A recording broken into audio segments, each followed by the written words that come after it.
Hi, I'm Pamela Jaridis, and on this episode of Call Time Atlanta, we have Steve Coulter, and he is multi-talented, a writer, director, sometime dancer, and actor.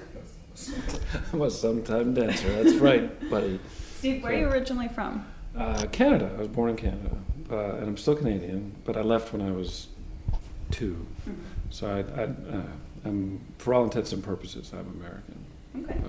And you've lived in many different cities before coming to Atlanta? Yeah, Connecticut, and New York, and Cleveland, Ohio, and Cali, Colombia, in South America, and Bristol, Vermont. Now, what did you do in South America? I played. My dad he ran a aluminum factory down there, and it was back before it was a dangerous place to live. So you spent some time in North Carolina? Yeah, that's where I went to school in North Carolina. And then to New York City for about 7 years, and then I got a job here, and I've been here ever since, about 20 years now. Oh. So when did you start acting? I took some classes at the Cleveland Playhouse, which is, I guess, the equivalent of the Alliance Theater, and there were some really cool teachers, and I really liked that. And then I didn't know you could study acting. I knew I wanted to be an actor when I was about probably in 11th grade. I had a choice. I was on the varsity soccer team, and I had to choose to do that or a play. And there's a really good play, and I went to the soccer coach and said, I got to go do this play. And he said, well, that's what you're going to do with your life, right? And I went, oh, yeah. So I did. So tell us about your acting training. It was intense. It was at the North Carolina School of the Arts, which is a 4-year undergraduate program. They train you in everything: dance, music, voice, music theory, gymnastics, combat, dialects, all sorts of different styles of acting in terms of you're doing Shakespeare, Restoration, American playwrights. We did new plays from New York. We'd have directors come down. The one thing they didn't have at the time, there was no film. You weren't prepared to do any kind of film work. They were training you to be a regional theater actor, to go to a regional theater and play a bunch of different roles. So, but it was really it wore you out. A lot of people didn't make it, yeah, it was kind of tough. I mean, it's not, it's acting school, so it's not like the Marines. So not Marines and leotards. No, not Marines and leotards. Yes, we were in leotards though. So. And that was part of your dance training. Yeah, we did jazz dance training 3 days a week and that continued right through all 4 years. So I was a member of the jazz dance ensemble. So we actually toured and danced for old people. Well, not only old people, some young people too. You've done a lot of theater. Yeah. Of course, tons of film and TV. What's your preference? If money was no object and you could do any type of work? I like equal things about both of them. There's certain things about theater, doing a play. Play is kind of harder because you have to go out on stage and you have to really prepare. Not that you don't have to prepare in film work. Yeah, you can just phone it in when you're doing a movie. But play is harder, and you also have a rehearsal process. That's the thing I like. That is the biggest difference. Is the rehearsal process for a play is a lot of fun. There's a camaraderie. But there's certain things you can't do on stage that you can do in front of a camera. A camera can really read your mind, and on stage it can't really do that. So if I had to choose, I wouldn't. I just wouldn't. I'd hold my breath and not break up my mind. I'd like to do. I would do more theater if I could afford to. But, and I've heard that from so many coaches that doing theater is really an integral way for an actor to train. Yeah, because you can't fake it. You can. Right. You can hire someone that's not really an actor to play a small part for a page or so in a film. And so I've done that. I've hired non-actors to play parts at times. But a play, you can't. There's a great quote by Al Pacino. He said, acting in theater is like walking a tightrope. Acting in a film is like walking on a line painted on the ground. Mm-hmm. There's just not that. You can't hide in a play. If you suck, we will know right away. Right. Whereas you can hide things with editing. You can actually mold a performance more. What are some highlights from your career? You've worked with some big names, Cuba Gooding Jr., you're opposite him in an upcoming movie, Colin Firth. That was fun. That was Colin Firth. That was because it was right. I think it was the first film he'd done after the King's Speech, and I just always really liked his work. And I got to play this a drunk jerk with a Russian trophy wife. The premise of the film, it was for Arthur Newman Golf Pro, and he's a man who has faked his own death and is assuming other people's identities to reinvent, and he does that with like 3 different people, and I'm one of the people. He meets me at this golf club and takes over my personality. Well, he slips into my house, and the director in that was really fun. He just let us sort of improvise, trying to stir Colin, and Emily Blunt was his co-star. And he would just we'd do another take and say something different, and Colin Firth came up to me afterwards. He said, "Steve, I was afraid if we did another take, what the hell you were going to say to me?" So that was really a lot of fun. And Denzel Washington was cool because that, as I mentioned before, it was like being in acting school. I mean, I've been doing it a while, but I was playing the NTSB chairman in Flight, and he's testifying, and we shot for 3 days. And I just got to watch him work. He was so prepared and such a gentleman.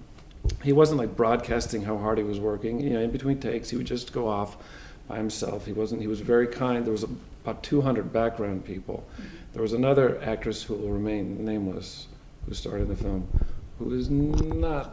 she was not a gentleman. And her work was very loud, and she wanted quiet all the time. I was like, there's 200 people around. But he was just very calm. And we got to have a long talk in the men's room about life, we just sort of ran into each other. And we just talked for 20 minutes. And again, just very classy person who is not, people like him, I think Colin Firth as well, Kevin Costner, these are guys that came up through the ranks. They know it's hard work. They have not forgotten how hard it is. They haven't forgotten how hard it was for them. So, and they're just kind, and they have a big sense of humor about it, which you have to have. You had an interesting discussion, I think, with Kevin Costner as well. Yeah, I just did a very small part in a film of his called Mr. Brooks, and I played his family lawyer. And I'd shot for the day, and we had done a scene earlier where he wasn't the director. It was actually a friend of his was the director, but he was producing it. But he was doing all the direction for this scene, and there was a lot of these little adjustments with these. He was doing some specific camera moves, so he was throwing a lot of these, not really hard. It was just certain little subtle changes he wanted, and thoughts and things. And as that's your job, so you go with that. And it was the end of the day, and I was we were shooting in a big mansion in Shreveport, and I was tucked in some little room, drinking a soda, just waiting for them to release me. And all of a sudden, someone sat down next to me and tapped me on the shoulder, and it was Kevin Costner. And he just wanted to thank me, and he said, "I threw a lot of crap at you this morning, and you did everything." And I was like, and he didn't have to do that. Right. I mean, he went out of his way to just thank an actor.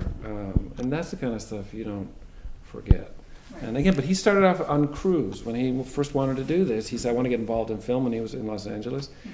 He worked on, industrial film production and stuff like that. So you learn, I think I came up, and you learn a kind of humility. When I first got out of acting school, I was an apprentice and an intern at theater companies where you work 7 days a week for $30 a week, just sort of stipend. You're sweeping floors, you're taping down sets and stuff. And you learn a humility. You learn what goes into the work. Right. And you can tell the actors on a set or in a play who don't have that, where they sort of... I was on a set recently where one of the actors was complaining about what was for lunch. And she said, "Oh, did you have the salmon?" And I said, "You had a choice of salmon or sirloin steak, and it was free." And there's 300 actors who would take your part and not complain about the free salmon. And so you gotta, you have to really appreciate certain things, and because life's short. But you do seem to have maintained that humility as well. I've been humiliated. Yes, that'll do it. Well, tell us about some of that. So, it's weird because you have to have a healthy ego too, and I'm, my head is, I don't know if you can say this on. It's hard. You can be very selfish as an actor, and I've done that too, where you're very self-involved, and that's not pretty, and it's not. And I've experienced consequences of being selfish, and like when I was on tour one time, and I think I had just been to New York, and I had a lot of attention from agents, and we were touring a play, and a friend of mine, he just said, "Steve, you're acting like an asshole." And I was. It was just, I had gotten into I want to get the agent, I was supposed to be doing these plays, and I was, but my head was not there. Very self-involved. And so that, you got to fight that. Maybe parts of it, it's so hard, the business of it, and you got to take, in a way, you have to have a healthy ego, but you got to also stay sensitive and open to stuff. But yeah, and I've had very humbling jobs where you get I've had some great, I've gotten to act with Robert Duvall, but I've also played a fire ant at the Fire Ant Festival in Middle Georgia like 15 years ago. So, I have a good friend of mine who always reminds me of that. Like when I started writing for Tyler Perry, he goes, "Oh, that's really cool. Don't forget you used to be a fire ant." So it's like, you can't take yourself too seriously. And I have some friends that won't let me. And there is a delicate balance, in my opinion, between having that confidence to go out and get the job done and do a great job, and put yourself out there and be vulnerable when you need to be. You have to be very vulnerable. You have to be, and that's an odd thing, and you get so bashed by the career stuff, and so acting can be so disappointing. You can have a role in a film. I've had that where I had a role and I went to see the film and I'm not in it, and you have friends there. Or I have a friend recently who was in a big movie and they're cut out, and that's hard because you've told family, friends, and usually it's for a good reason, but it's still hard, and you work or you get very close to an audition, and you may have experienced that. And the closer you get, the more you want it, and it's the stuff you can have control over, which is taking class, getting in a play, is acting. The love of it, because the other stuff, it's so out of your control. I mean, that's when I know when I've gotten very excited about acting. They can't take that away from you. But it's true. You are one of the most versatile actors I have seen, at least in the work that I've seen you do. You need to get out more. Talk about how you maintain that versatility. It's really just it's in the part. I mean, I think good acting is just really, really specific. And so if you're playing, I remember. I had to play for a play that I did. I was playing a Dutch person, and so I went to the Dutch consulate. Here in Atlanta? Yeah, here in Atlanta. And part of it, and when I lived in New York, I played a lot of British people, and I would go often to the consulates or find someone who actually was from that region. For example, I used to go. I was playing someone from Northern England, from Newcastle, which is a very, very, very specific dialect. So I had to find somebody from Newcastle. And I'll take them and just talk to them. I want to hear their normal rhythms and not necessarily like actory rhythms. That's why I don't interview actors. I'll get someone to hear just personal rhythms, which are less consistent than, an actor's performance tends to be a little too clean. And the same thing, learning Dutch, a Dutch dialect. Went to the Dutch consulate.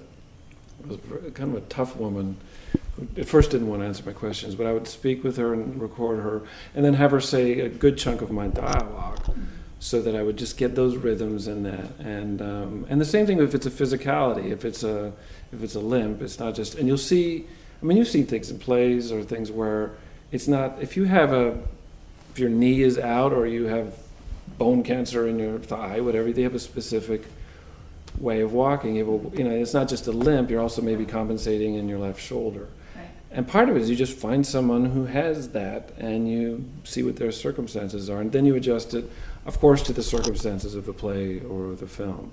I'm a big stickler about Southern dialects, even though I'm Canadian, because you see so many LA actors come here and they all talk like that, as if we all have our slaves, and but it's like you go down to Tifton and people talk through their teeth, or you go up North Carolina, it's a lot more open sound, and if you go to Alabama, it does have a soft some of it. So it's very specific. So you just find, I think it's really important, especially if it's a film, or a TV show, someone's going to see that, and if it isn't believable, then, because that's our job, is just to be believable under those. I think that's Sandy Meisner said that, is acting truthfully under imaginary circumstances. Yes. So, and it just takes a lot of homework, and it's fun. I find the research for a role that's some of the funnest parts. This episode of Call Time Atlanta is brought to you by Take 5 Productions and Afterlight Pictures.